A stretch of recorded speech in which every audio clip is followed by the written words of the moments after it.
Every morning at 6:47 a.m., Marcus Thompson stopped at the same corner on Maple Street to give the same homeless woman the same thing: a hot coffee, a breakfast sandwich from the gas station, and 5 minutes of conversation that treated her like a person instead of a problem to step around.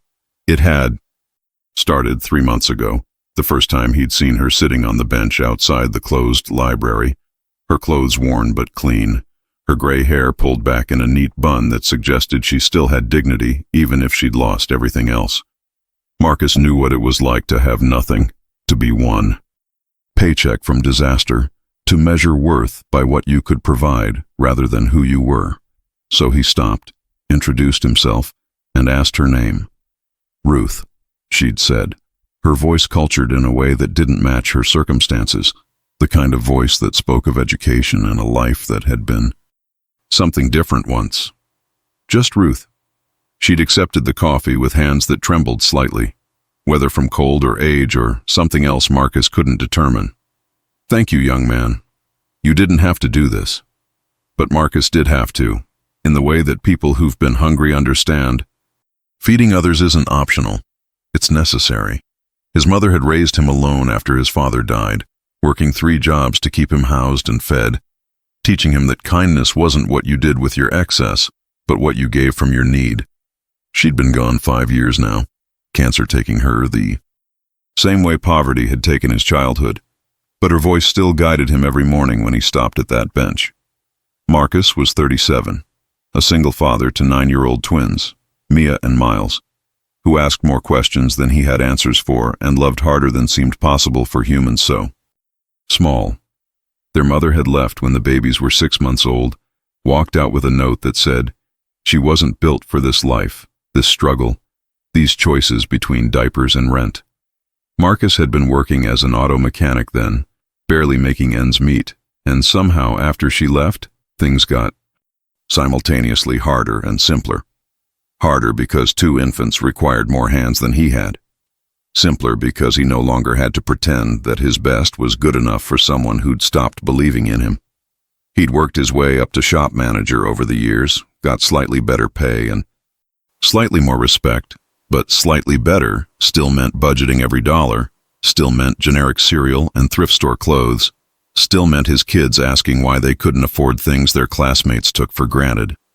Ruth became part of his morning routine, like brushing his teeth or checking that the twins had remembered their lunchboxes. He'd stop at the gas station, buy 2 coffees and 2 breakfast sandwiches because he'd learned to eat breakfast with her, sitting on the bench talking about weather and news and small observations about the neighborhood.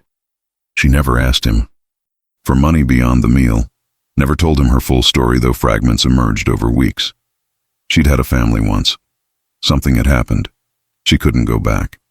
The details stayed vague, and Marcus didn't push because everyone had a right to their privacy, even people society had decided didn't deserve dignity. "You're a good father," Ruth said one morning in late September, watching Marcus check his phone where Mia had texted a photo of the sunrise from their apartment window. "Your children are lucky." Marcus had smiled at that. "I'm the lucky one. They're the only thing I've ever done." "Right." Ruth's expression had shifted, become almost sad. "Don't sell yourself short, Marcus. Showing up every morning for a stranger, treating someone the world has forgotten like they matter, that's doing something right too." He'd shrugged, uncomfortable with praise for something that felt like basic humanity. "You're not a stranger anymore, Ruth. You're my friend." The words had hung between them, significant in a way Marcus hadn't anticipated. Ruth's eyes had filled with tears. She'd blinked back quickly. "Thank you," she'd whispered. "You have no idea what that means." But Marcus thought maybe he did, because loneliness wasn't exclusive to people without homes, and sometimes the kindest thing you could offer someone was proof that they still existed, that they were still visible in a world that had learned to look away. October arrived with cold mornings and earlier darkness. Marcus brought Ruth a warm blanket he'd found at Goodwill, nothing fancy but thick and clean. She'd accepted it with the same careful gratitude she showed for everything, folding it precisely and tucking it into the worn bag she carried everywhere. "You don't have to keep doing this," she'd said. "The Coffee and food, that's more than enough.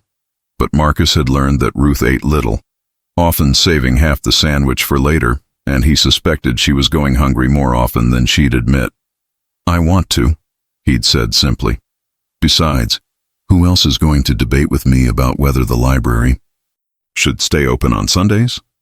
They'd developed routines within the routine. Ruth would share observations about neighborhood characters: the man who walked 7 dogs simultaneously, the teenager who practiced violin on his front porch, the elderly couple who still held hands after what must have been 50 years. Marcus would share stories about the twins, Mia's obsession with collecting rocks, Miles's determination to befriend every stray cat in a 3-block radius. They'd discuss books Ruth borrowed from the library's outdoor return box, news stories that seemed increasingly surreal, the small philosophies that emerge when two people decide to really see each other. Sometimes they'd sit in comfortable silence, Ruth reading while Marcus answered work emails, two people sharing space and coffee, and the understanding that not all meaningful moments required words. Marcus never asked where Ruth slept, though he suspected it wasn't always the bench. Sometimes she'd appear with damp hair, suggesting she'd found somewhere to wash. Other times she looked exhausted in a way that came from sleeping in places where safety wasn't guaranteed. He'd considered offering his couch, but his apartment barely fit him and the twins, and he worried about how to explain to 9-year-olds why the lady from the bench was sleeping in their living room. Instead, he researched shelters, printed information about social services, left it folded in a bag with extra socks and toiletries.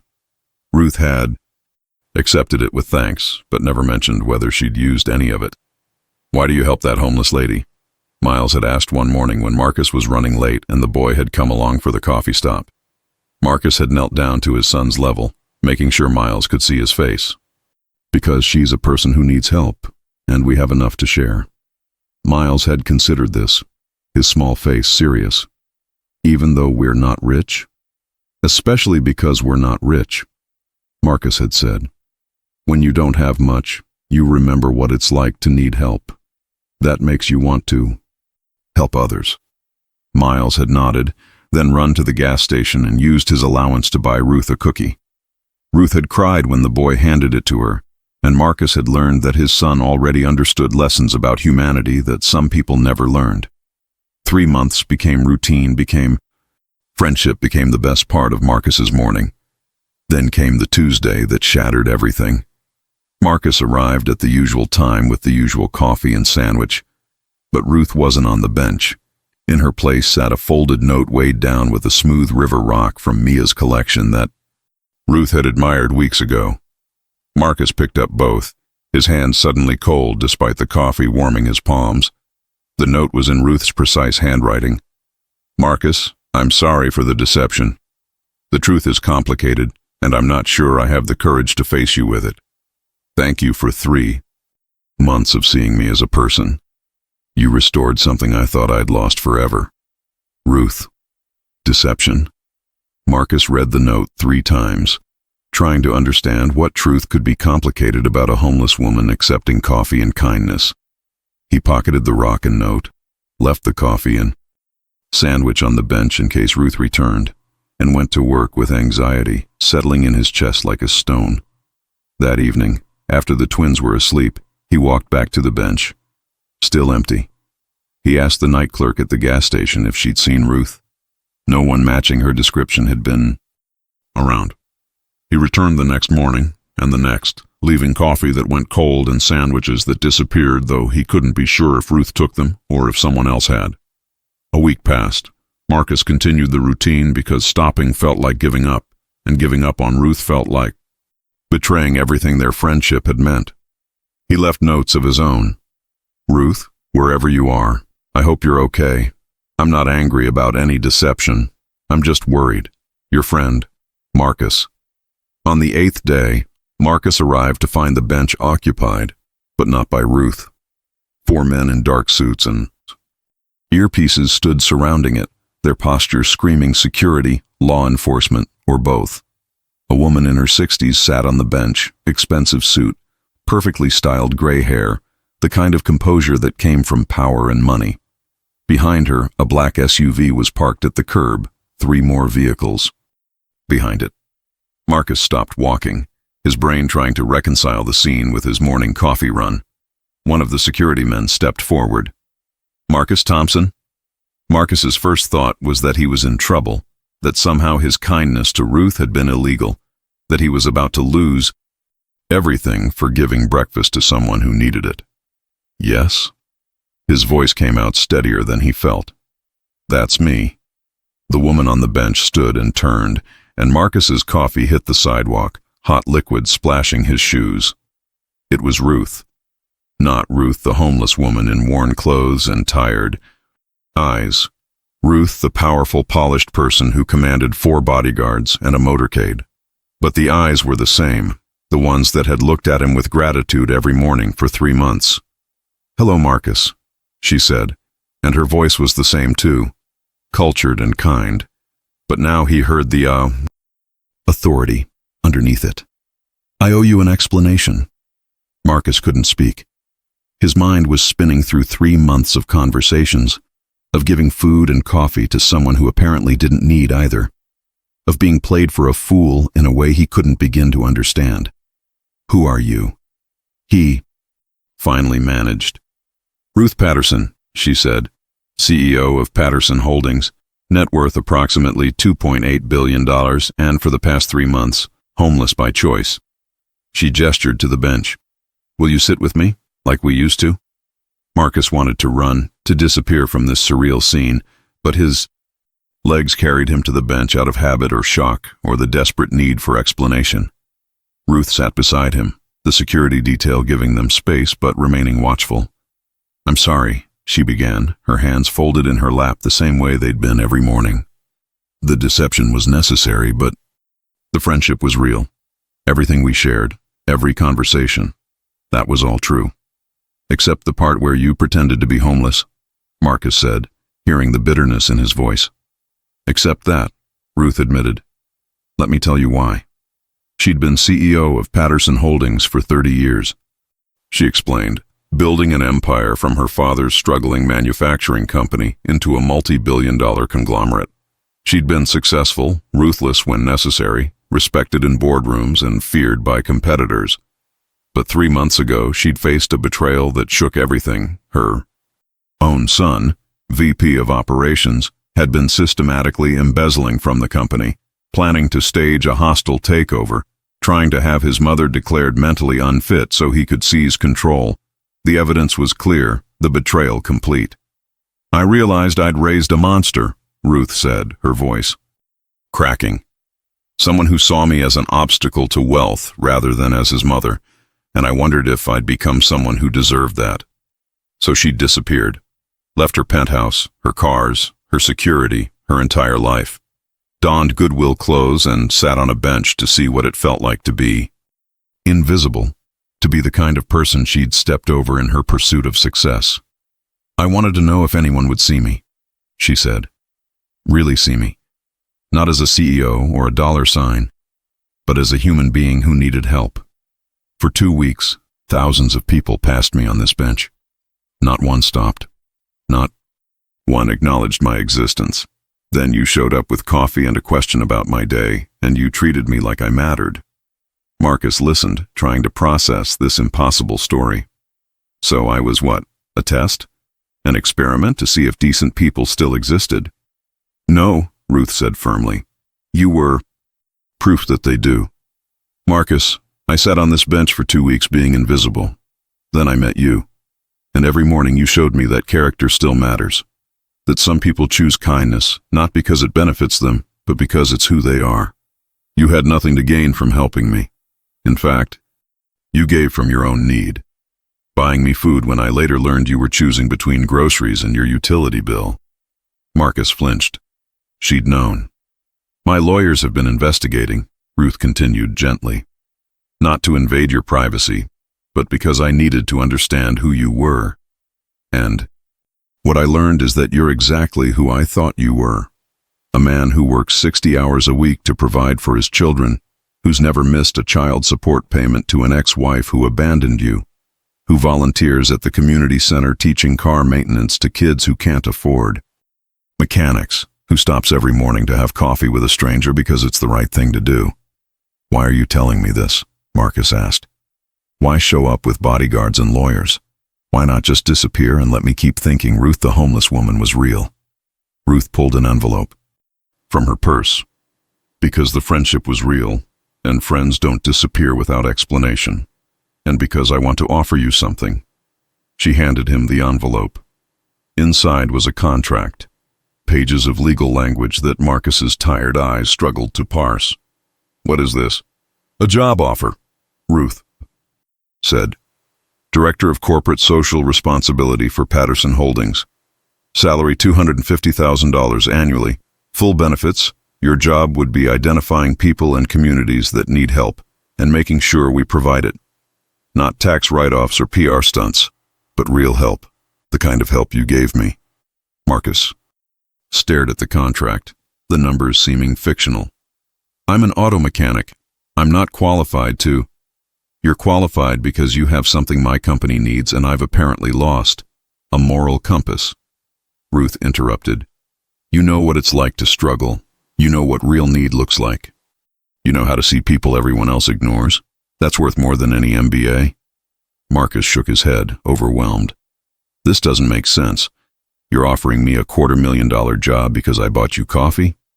I'm offering you a job because for 3 months you restored my faith in humanity," Ruth said. "Because you proved that success shouldn't mean losing sight of people. Because I want to build a company that operates with your values instead of my son's greed." "What happened to him?" Marcus asked. "Your son. He's been removed from the company and is facing criminal charges," Ruth said without emotion. "I'm rebuilding my board with people who understand that profit and humanity aren't mutually exclusive. I need you, Marcus, if you'll consider it."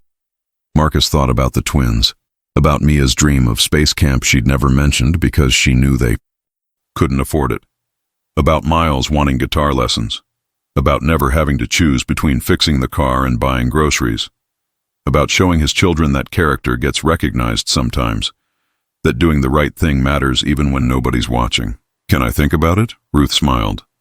Ruth: "Of course. Take a week. But Marcus, know this. The friendship doesn't depend on your answer. Whether you take this job or not, you'll always be the person who saw me when I needed to be seen. That matters more than any contract." Marcus took the week. He talked to the twins, who thought having a friend who was a billionaire was basically like being superheroes. He talked to his shop manager, who said Marcus had always been too good for the job anyway. He talked to his mother's grave, telling her that her lessons about kindness had led somewhere impossible and asking what he should do. The stone didn't answer, but the memory of her voice did. "Baby, you take care of people. That's who you are. Doesn't matter if they're homeless or billionaires. You see them and you help them. That's your gift." He called Ruth on day 6. "I'll take the job, but I have conditions." "Name them." "I want to keep doing the morning coffee run. Different people. Same bench. Same routine. I want the twins to have normal lives. Not grow up around bodyguards and wealth that isn't real. And I want to start a program, hiring people from backgrounds like mine. People who know struggle, giving them chances they wouldn't get otherwise." Ruth's laugh came through the phone, warm and genuine. "Done, done, and done.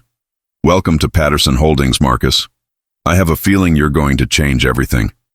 6 months later, Marcus still stopped at the bench every morning, though now he had a company card for the coffee and sandwiches. Ruth joined him sometimes when her schedule allowed, trading the expensive suits for casual clothes, the CEO for the friend he'd first met. They'd helped 32 people off the streets with housing and job training. Marcus had hired 15 people from his old neighborhood into company positions. The twins had adjusted to having more, learning that wealth was a tool for helping others rather than a measure of worth.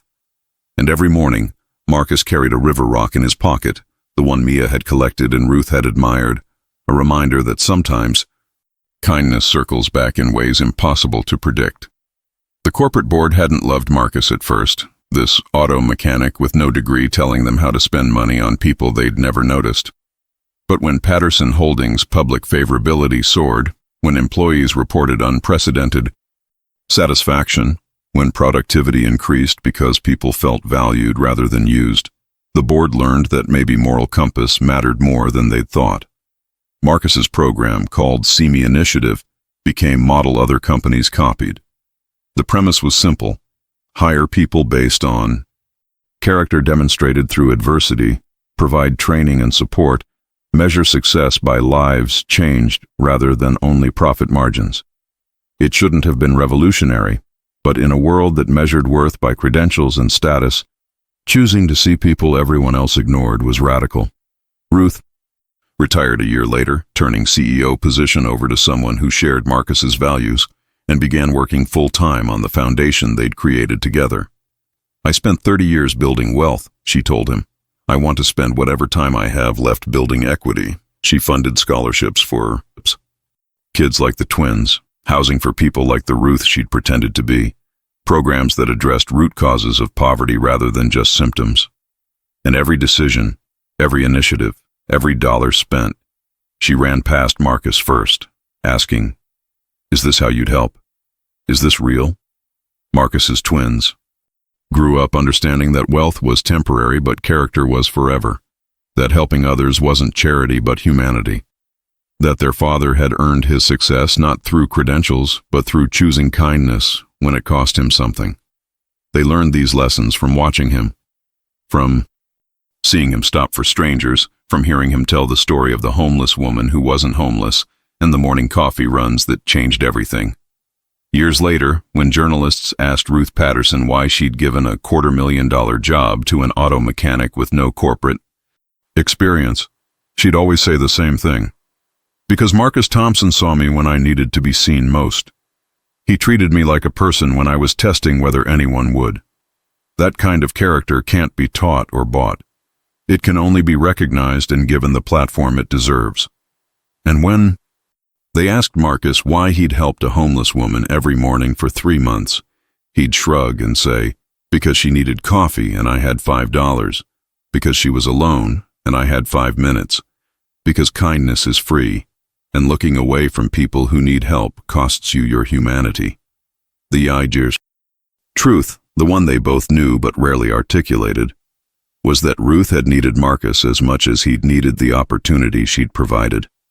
She'd needed proof that success hadn't destroyed every decent instinct, that people still chose compassion over convenience, that somewhere in the grinding machinery of capitalism and competition, humanity still existed.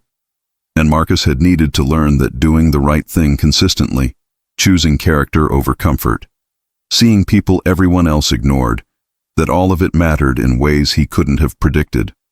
Their friendship, forged on a bench over gas station coffee and breakfast sandwiches, had transformed both their lives in ways neither could have imagined. Sometimes the most important relationships start with the simplest gestures: a cup of coffee, 5 minutes of conversation, the choice to see someone when the world has decided they're invisible. Marcus Thompson had made that choice every morning for 3 months, not knowing he was being watched, not expecting anything in return. Just a man showing up, being kind, treating a stranger like she mattered. And that simple, consistent choice had changed everything, proving that character still counted, that kindness still mattered, that sometimes the person you help on a bench becomes the person who helps you build a better future. Not because either of you expected it, but because that's what happens when people choose to truly see each other and believe that everyone, regardless of circumstance, deserves dignity, respect, and a hot cup of coffee in the morning.